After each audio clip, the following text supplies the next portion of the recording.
This is problem 1164. It's on page 649. A two-stage cascade refrigeration system is to provide cooling at negative 40 degrees Celsius while operating the high-temperature condenser at 1.6 megapascals. Each stage operates on the ideal vapor compression refrigeration cycle. The upper vapor compression refrigeration cycle, VCRS, uses water as its working fluid and operates its evaporator at 5 degrees Celsius. The lower cycle uses refrigerant R134a as its working fluid and operates its condenser at 40 kilopascals. This system produces a cooling effect of 20 kilojoules per second. Determine the mass flow rate of R134a and water in their respective cycles and overall coefficient of performance of this cascade system. Make sure you look at the picture on page 649. I'm not going to copy it to the board. The upper system consists of 4 states, 1 through 4, and the lower system is states 5 through 8. So they're identical in the sense that they are both just simple, straightforward, plain Jane, ideal vapor compression refrigeration cycles. They're different in the working fluid that they use. And of course, that's by necessity because the water's properties are different than the R134a's properties. So I'm going to start off with a table of states, and I'm going to put state 1, 2, 3, 4, and I'm going to leave myself some space, I think, 5, 6, 7, 8, in order to just remember that there's a difference in these two systems. These two systems, the only thing that ties them together is that the waste heat from one, from the refrigerant system, is the source heat of the other, the water system.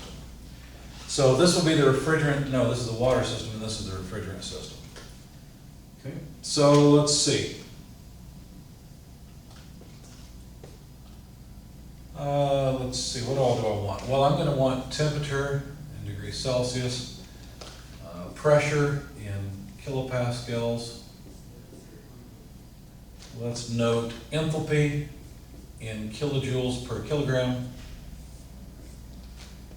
entropy in kilojoules per kilogram per Kelvin, and then finally quality. Shouldn't take up a whole lot of space to pack quality in. Put a line there sort of in the center, some dotted lines to keep everything straight, and hope that I will have enough space to write all of this in.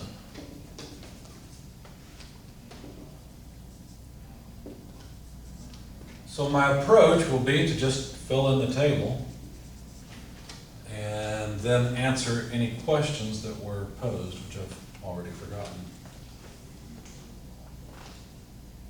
So we know a couple of things. We know that this section is the H2O section,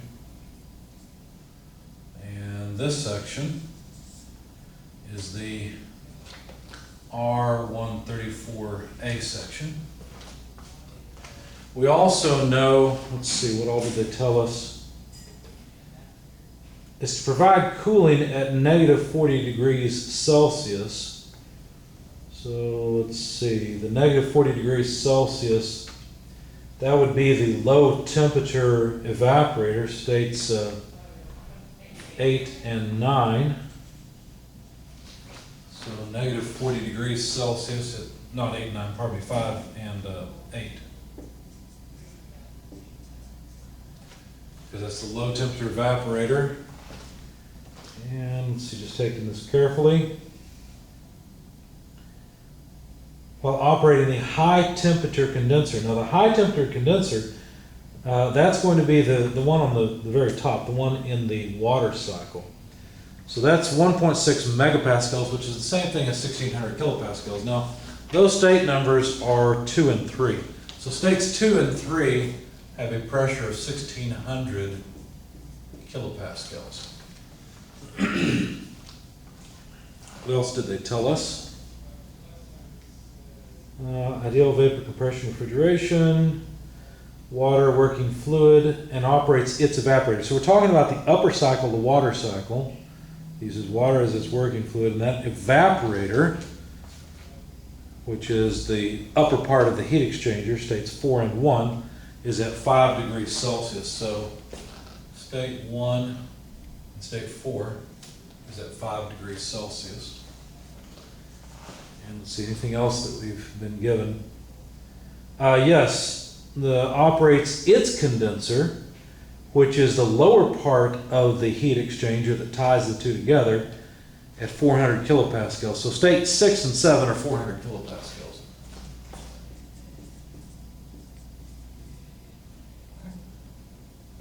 Doesn't look much like a 4. Here we are. Since it is a simple vapor compression, well, both are simple vapor compression refrigeration cycles, we know that the exit of all the evaporators will be a saturated vapor. So state 1 and state 5, even though they are in different parts of the mechanism, are going to be saturated vapor. So I can put a 1 for the quality, 100% quality state 1. State 5 also 100% quality. In other words, it's all in the vapor phase and it's all a saturated vapor. Similarly, we know that the exit of the condensers, so the upper condenser, state 3, and the lower part of the heat exchanger, state 7, will only put out liquid. So they will be liquid that is a saturated liquid and therefore a quality of 0. So I know that state 3 and state 7 should have a quality of 0.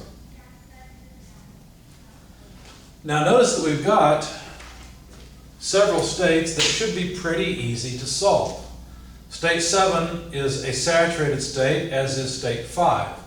And we know the saturation quality, as we do for states 1 and 3. So these should be pretty easy. All we have to do is look up things, but we have to be careful and make sure we look them up in the correct table.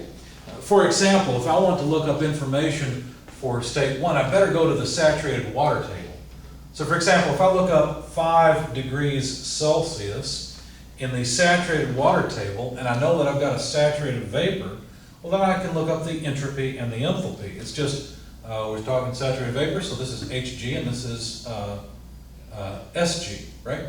So if you look that up, you'll find this is 2510.1 kilojoules per kilogram. You'll find the entropy is 9.0249. Now, why would I care about the entropy in state 1? Well, state 1 feeds the compressor. So a bit of information, these are simple isentropic compressors, so the entropy in states 1 and 2 are the same, 9.0249. And now I've got another state I can solve, but I'll hold off on that one for the time being. Now, if I go to the R134a table and look up negative 40 degrees Celsius, and I want the G properties, right? In other words, saturated vapor properties, I'll find that the enthalpy of saturated R134a at negative 40 degrees Celsius is 225.86. And those are kilojoules per kilogram, while the entropy is 0.96866. Therefore, since again, this is the entrance to a compressor that is isentropic, therefore the exiting entropy would be the same. It's 0.96866. Now I'm writing things in red that are things that require a little bit more understanding. It's not just reading something out of a table. It's understanding more about how the cycle works. But so far the numbers in blue were pretty easy to come up with. I can do the same thing for the water that is saturated liquid at 1600 kilopascals. So for state 3, just look up 1600 kilopascals at 0% vapor, in other words, a saturation quality of 0. I've got 858 kilojoules per kilogram for the enthalpy of the water at that state. Now, I'm not going to bother with entropy here or here, states 3 and 4. States 3 and 4 are states across across the expansion valve. And I know that the entropy is going to increase there. In fact, the entropy changes due to the condenser and evaporator in that cycle. So the only thing where I care about the entropy is around the compressor, and that's true of the other system as well. Speaking of the other system, let's go ahead and take out the last easy one. Let's shoot the sitting ducks, so to speak. At 400 kilopascals and 0% vapor, all in the liquid phase, I need HF, and I don't really care about SF, as I mentioned before. I need HF at 400 kilopascals, so that's pretty easy. Just look it up. It's 267.6 kilojoules per kilogram. And now I think I've taken out all of the easiest ones. Okay? So what shall I do next? Well, let's see. What about state 2? Well, in state 2, we already have a little bit of information. In fact, I'm going to switch to red because now I'm taking on a bit more difficult problem. Not too much more difficult, it's not bad. In state 2, I know that the entropy in states 1 and 2 are equal, and I know that the pressure in state 2 is 1600 kPa. That should be enough information to find out anything else I want to know about that state. So if we go and look that up, well, what is state 2? Well, state 2 comes after a compressor. It's in the upper cycle, so I need to go to the water table, so I'm going to go to the superheated steam tables because I expect this to be superheated. Of course, if you know what you're doing, you can prove that it's superheated by going to the saturation table, but I'll just assume you know how to do that. And so the superheated tables for, let's see, not for 134a, but for water. Let's see, looks like we've got it on page 920, but I need a pressure of how much? 1600, 1.6 megapascals. I need to go back a page. Page 919, pressure 1.6 megapascals. That looks like what we need. And the piece of information I know is that the entropy is 9.0249. Now, if I look for 9.0249, I'm almost at the end of this table. I see 9.06 and 8.88, so I expect the temperature to be somewhere between 1100 and 1200 degrees Celsius, but that's not really what I came for. What I came for is the enthalpy. So the enthalpy will be between 4890 and 5147.7. Okay, so I'll have to interpolate to come up with it. And I did that, and when I finished the interpolation, I found that it was 5089.09, which was between the two, so it made sense. I went ahead and interpolated the temperature as well. Came up with 1175.7 degrees Celsius. So that finishes off everything I really care about. I mean, I could look up the saturation pressure, for example, for state 5, and you know what, why not? If we do that, for state 5, at a temperature of 5 degrees Celsius, the pressure was 0.8725 kilopascals, and that would be in the same pressure in state 4, so that's the low side pressure for the upper unit. I can do the same thing for the R134a loop. Look up negative 40 degrees, it's a saturated vapor, therefore we should have the saturation temperature, and that's 51.25 degrees Celsius. It's still, let's see, for state 8, state 8 is at the same pressure because state 5 and state 8 are on either side of the evaporator. Just like state 1 and state 4 on either side of an evaporator, so are state 5 and state 8. So that's why the pressure is 51.25 kilopascals there. Now, of course, that will help us later on in finding the enthalpy for these two, but let's not get ahead of ourselves. So I interpolated. So H2, T2, interpolate. And of course the superheated tables. And that's how I got it. So if we then move on to state 3, I'll just go ahead and finish off the upper one, I guess. In state 3, the enthalpy in state 3 should be equal to HF at 1600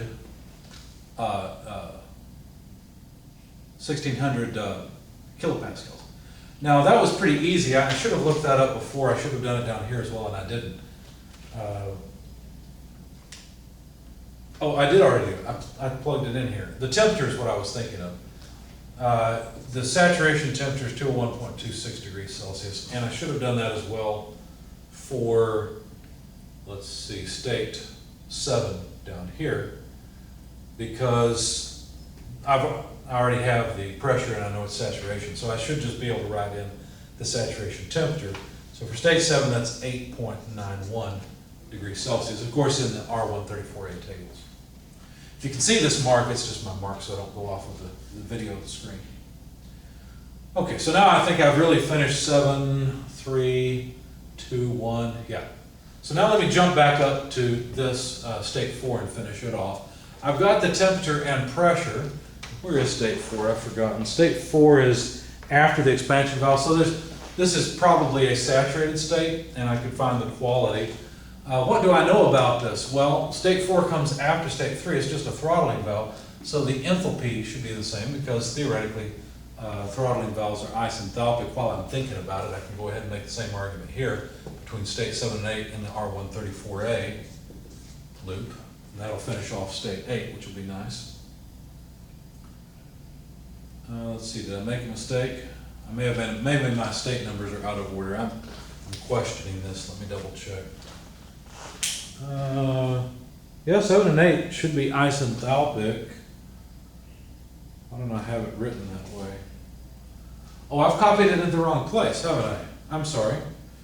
Yeah, I made a mistake. I apologize. I copied this number from the wrong place in my column. You probably wonder what I was doing when I said 400 kilopascals, find HF, and I wrote down the wrong number. That's my fault. I should have written down 63.94, my apologies.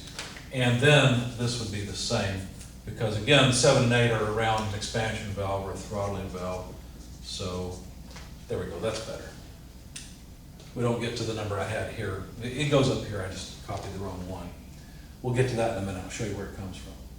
So let's see, have we finished off everything? I think so, except for finding the quality for state 4.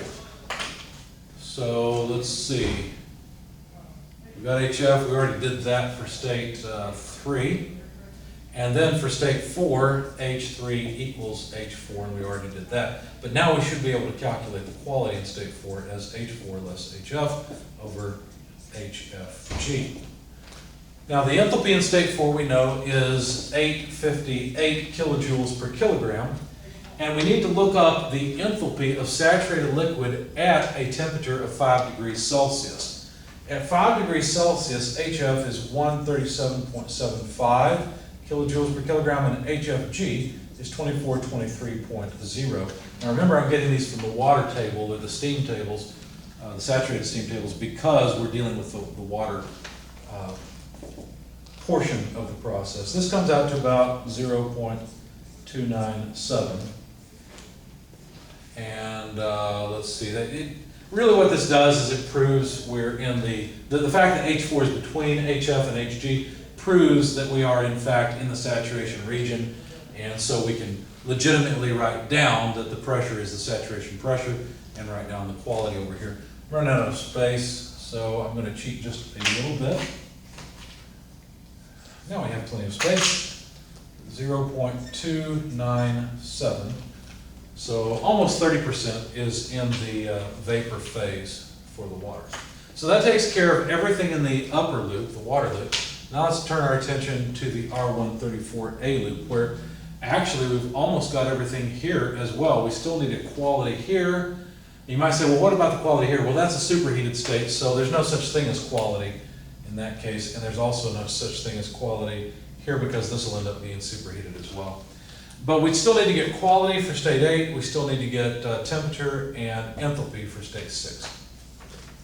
So a lot of this I've already done. For example, the entropies are equal, and so we can come up with the information about state 6. So let's do that next, I suppose. So for state 6, we've already used the fact that S6 equals S5. That's right here, already done. But the pressure in state 6 we know is 400 kilopascals. And so these two pieces of information together should allow us to find the enthalpy, just as we did before here, but now in the R134a table. So what I would suggest you do to prove that this is superheated, go to the R134a table. And in fact, I'll go through it with you. We'll go to the saturated table. We didn't do this with the water, but you could have. Go to the saturated table, look up, let's see, a pressure of 400 kilopascals, so page 928, 400 kilopascals. If you look that up and go over to the entropy columns, you'll notice that the entropy of saturated liquid is 0.24761. If this number was 0.24761, we'd know we had a saturated liquid. But it's not, it's above that. The saturated vapor number is 0.92691. If this number was 0.92691, we would have a saturated vapor. Since it's above the number for the saturated vapor, then it must be a superheated vapor. And what we'd have to do is go over to 400 kilopascals on the facing page, page 929, lower right-hand corner, and look up 0.96866 worth of entropy. Now, they don't have that number exactly, but they do have 0.9628 and 0.9937. So I'll have to interpolate again, and my enthalpy should come out between 265 and 275 or so. Now, I've already done that, of course, just as before I interpolate. To get, and I think I got the temperature as well as the enthalpy, but the enthalpy was really the thing that I wanted. The number came out to, let's see, row 6, came out to 267.6, so that is between 265 and 275, so I'm satisfied that I did that properly. When I interpolated the temperature, I came out with 21.9 degrees Celsius. So we filled in everything except for state 8. Let's continue and take care of that state. Really, it's the same game, isn't it? State 8. The enthalpy in states 7 and 8 are equal, because it's a throttling valve. The quality, instead of talking about state 4, the quality in state 8 is the enthalpy in state 8 minus HF over HFG. But of course, now HF and HFG are totally different numbers. We're using a totally different working fluid now than we used before, and it's at a different temperature, of course, as well. So, let's see what quality we get here. H8 is 63.95. The enthalpy of saturated liquid I need at negative 40 degrees Celsius. So if we look that up, we find that it's actually 0 at negative 40 degrees Celsius, and HFG at negative 40 degrees Celsius is 225.86 kilojoules per kilogram. So this comes out, I'm not going to bother writing it over there. I, again, need a little more space, so I'll cheat again. There we go, enough. This ratio, the quality, comes out to about 0.283. So now we know the quality at the exit of the throttling valves for both the upper and the lower processes.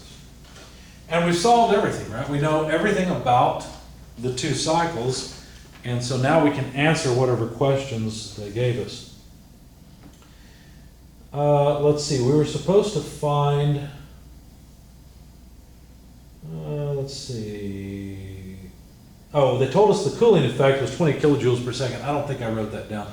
So the cooling effect would be the heat transfer rate from the evaporator of the lower system. And that Q dot L was given as 20 kilojoules per second. In other words, 20 kilowatts. Now, we can use that to find the required flow rate of R134a, which was one of their questions, by realizing that the lower evaporator is just something that has heat transfer coming in, it has R134a coming in at state number, let's see, what were they? State number 8, leaving at state 5.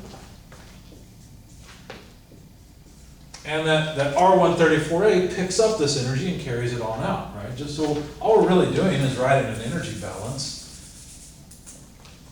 It says Q dot L, here I started it here, but I'm going to write it over here instead. Q dot L equals the mass flow rate of the R134a multiplied by the enthalpy change of the R134a across the evaporator. Let's do it this way. So the mass flow rate of the R134a then would have to be equal to Q dot L over H5 minus H8. So that's 20 kilowatts or 20 kilojoules per second. I think that'll be more convenient. H5, I know. The enthalpy in state 5 is 225.86.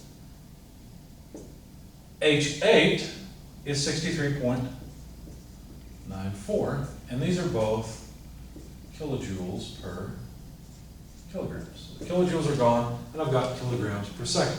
So the mass flow rate of the R134a comes out to 0.1235 kilograms per second of R134a, to make that clear.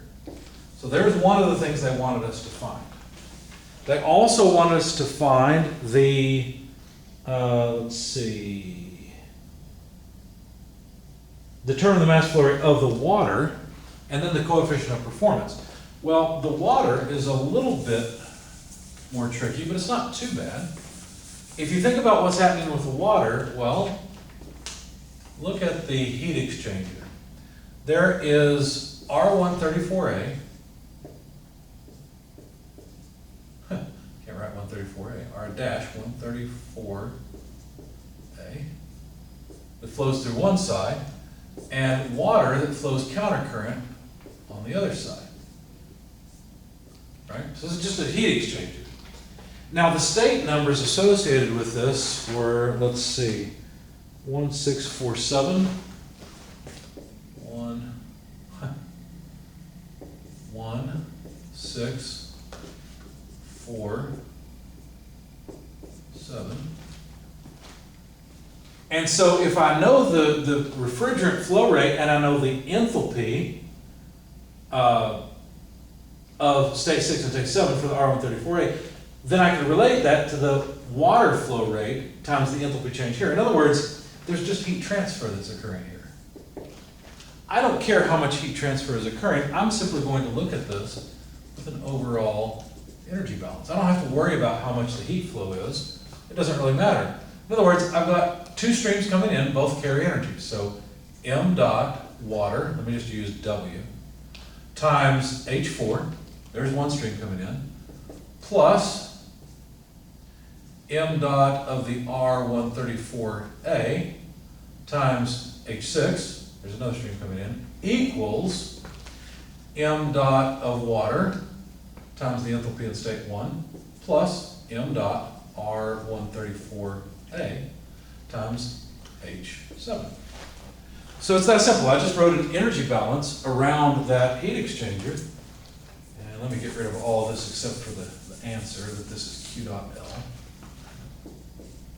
Hopefully it won't be in our way. And then let me continue with this, because notice the only unknown is the mass flow rate of the water. Now if we solve for that mass flow rate of the water, from experience I know it will be just a scaling of the R134a mass flow rate. And let me think for a second to make sure I get my my numbers right. If I pull this term to the other side, I'd end up with an H4 less H1 in the denominator. Let's see, will that make sense? H4 less H1. Yeah, they'll both be negative, but that's okay. And then, let's see, pull that to the other side. 4 minus 1 comes over. This will go to this side, so it'll be H7 less H6. And hopefully that upper is negative also. 7, yeah, okay, so that should work out. So now the mass flow rate of the R134a is 0.1235 kilograms per second, and I just need to scale it based on the enthalpy. So H7, 63.94 less H6, 267.6 divided by H4, 858 less H1, 2510.1. There we go. Plug all of that into your calculator, and hopefully I didn't make a mistake along the way. By the way, I did calculate the heat transfer rate into the in the heat exchanger. It's about 25.1 kilojoules per second. But then the flow rate of the water as a refrigerant came out to about 0.015226 kilograms of H2O per second. So that's kilograms of water, kilograms of H2O per second. That was one of the things they wanted us to find, so I'm going to put a box around that. So there's the refrigerant flow rate, which is about 10 times the flow rate of the water. And then the last thing to find was the coefficient of performance. So let's do that next. The coefficient of performance of this refrigeration system is, as it always is, and we can write it many different ways. Let's write it this way this time. QH over QL minus 1. Now I need QH. How would I calculate it?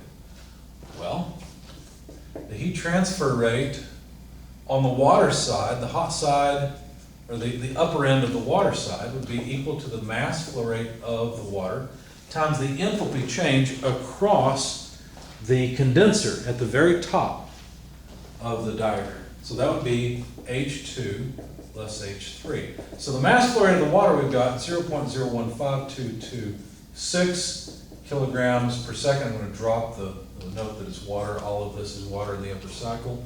H2 is, let's see, 5089.09 less 2510. No, it's not H1, I'm sorry. H2 less H3. H3 is 858. There we are. 858. And these are both kilojoules per kilogram. Kilograms go away. And so plug all that into your calculator, and you find that this is about 64.36 kilojoules per second. And so now this is QH, right? This is the, I should put dots on these. This is the heat transfer rate at the very top of the cycle, whereas the 20 kilograms per second, or the 20 kilowatts, is Q dot L at the very lowest point in the diagram. So 1 over Q dot H, 64.36 over Q dot L, 20 minus 1. Plug all this in. I think I've got the space to write it here. It comes out to about 4508. There we are. So there's the coefficient of performance. This is not something you usually see. You don't usually see such low coefficients of performance. It begs the question, why? Why is it so low? Well, think about what we're doing. Look at this enthalpy. Look how much the enthalpy, I know it's the enthalpy of two different fluids, but we can still look at these and say, wow, there's a whole lot more energy per kilogram here at the upper end than there was here. And look at the temperature difference. The temperature difference is vast. This is huge, right? So because there's such a high temperature difference, you might want to go now and calculate the reversible coefficient of performance and find that it is relatively low as well. But this is fairly common in cascade systems to have fairly low coefficients of performance because you're trying to pump heat over such a long distance, over such a long temperature distance, if you will. And so that's not all that surprising. We've got to put more work into this system than heat that we move. But that's the nature of cascade systems sometimes.